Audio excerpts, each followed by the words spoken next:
Welcome to Southside News Today. It's Wednesday, February 17th. I'm Chuck Vipperman reporting. Southside News Today brought to you by Shanks Associates and by Daniel Chiropractic. Hundreds of folks in the area still don't have power after last weekend's ice storm, and there's a potentially worse storm on the way. The National Weather Service says precipitation will begin overnight as sleet, then become freezing rain by daybreak. Freezing rain continuing all day tomorrow night as well. We'll get some sleet and snow accumulation, but the ice is going to be the problem.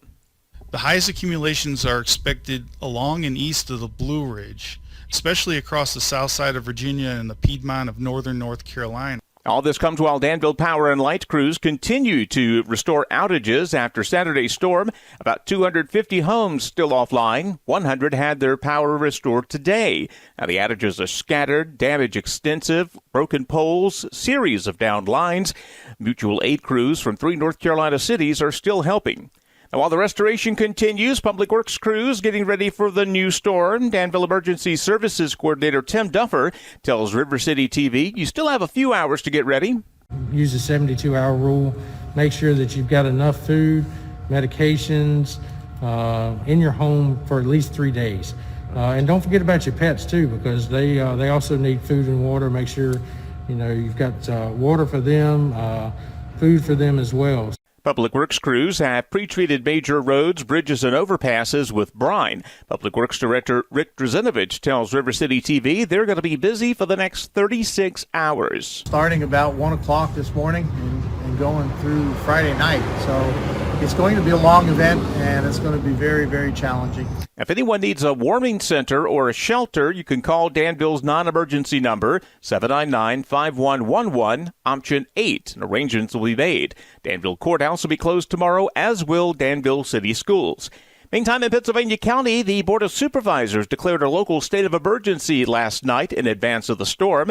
Chairman Bob Warren says this will allow the emergency department to respond more quickly with certain requirements being waived.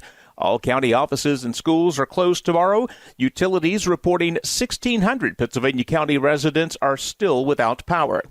God's Pit Crew hit the ground this week in Charlotte County, Virginia, less than an hour away. More than half their residents are still without power after Saturday's storm. Ground Director Chris Childs says they've been busy all week. We've been working for 2 days now. We plan on being here through at least the 23rd. But there's a lot of hurting families. You can see behind me, this is just one example. We've been working on widows' homes. Trees are down everywhere. A lot of them, we've got the trees off the houses, but now they're just trees all over the yard. We need some help. Childs says they plan to stay there at least another week since there's no shortage of folks who need help. Here's an update. The Danville Utilities lineman who was hurt yesterday morning on Sugar Tree Church Road in Pennsylvania County is in stable condition today at Wake Forest Baptist Medical Center in Winston-Salem. Happened around 11 a.m. yesterday while he and others were trying to restore power to a customer who lost service over the weekend. Brosville EMS treated him at the scene. Utilities Director Jason Gray says they'll conduct an internal investigation and work with OSHA. A Pennsylvania County man died in a mobile home fire early today in the northern end of the county. Happened around 5:40 a.m. on Rockford School Road between Gretna and Hurt. Pennsylvania County Public Safety Director Chris Slimp says the victim's not been identified. No word on what sparked the blaze, but the fire marshal suspects a kerosene heater was to blame. Most of the fire was in the living room. The blaze spread from there. No one else was in home at the time. Units from Hurt, Gretna, Climax, Renan, and Chatham responded. Slight increase today in the local COVID cases, but the numbers are still promising. According to the daily update from the Virginia Department of Health, there are 30 new cases in Danville today, or right around the weekly average of 28.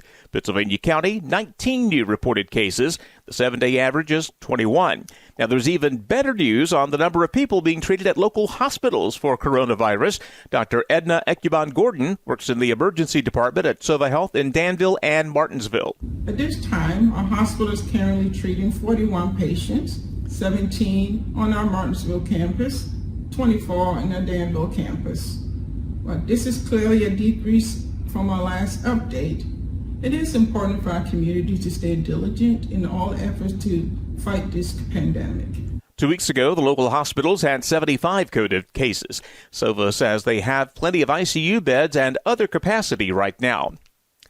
Authorities today formally announced they had found the remains of the victim of one of the region's most infamous missing person cases. Alexis Murphy went missing in Nelson County 8 years ago at the age of 17, last seen at a gas station in Livingston. Remains were found last December near Route 29 in Livingston, positively identified this week. Randy Allen Taylor was convicted of murder and abduction and is serving 2 life terms. Averett University today announced a new vice president for philanthropy after an extensive nationwide search. Melissa Wolstein joins Averett after a career spanning nearly 20 years in public and private sector, college and university settings. She's raised $25 million through her activities. She began duties this week. Well, just a week before an abbreviated high school football season begins in Virginia, the governor announced today that more people will be able to watch the games in person. In an announcement in Richmond today, Governor Ralph Northam announced that 250 spectators will be allowed at outdoor events, which includes high school football, as long as social distancing can be maintained. Previous restrictions limited attendees at outdoor sports to 2 guests per player. GW Eagles open their season 1 week from Saturday when they travel to Lord Botetourt. Let's keep positive vibes going. Here's today's Live Positive moment from Dr. Joey Fawcett. I'm Dr. Joey Fawcett, coaching you to live positive today. So how's your stress level today? Have you ever finally gotten home from a stressful day at work only to realize, hey, I forgot to pick up the laundry or a roast for dinner or the kids from school? Ever wonder why you sit down and take a big test and can't remember anything you studied?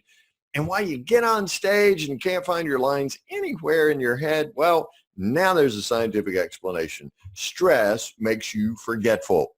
The journal Science reports that stressful situations over which you have no control activate the PKC enzyme. This enzyme impairs short-term memory and other functions in your prefrontal cortex.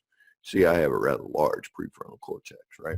Every week confronts you with stress, right? Every day confronts you with stress. Life is filled with technical difficulties beyond our control. So how can you cope?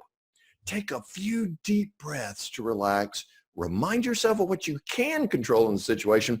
Then seek the strength you need to change those things you can, accept those you can't, and the wisdom to know the difference. And that's how you live positive in a stressful world and make a life worth living. Coaching you to live positive today, I'm Dr. Joey Fawcett. Thanks, Dr. Joey. Repeating the forecast, cloudy tonight with mixed wintry precipitation, a 100% chance of that. Highs around 30. Tomorrow, it's going to be freezing rain all day, up to a ½ inch of ice as possible. We remain in a winter storm warning. That's a look at your Southside News today. It's been a service of Daniel Chiropractic and Shanks Associates. I'm Chuck Vipperman. Have a safe evening, everyone.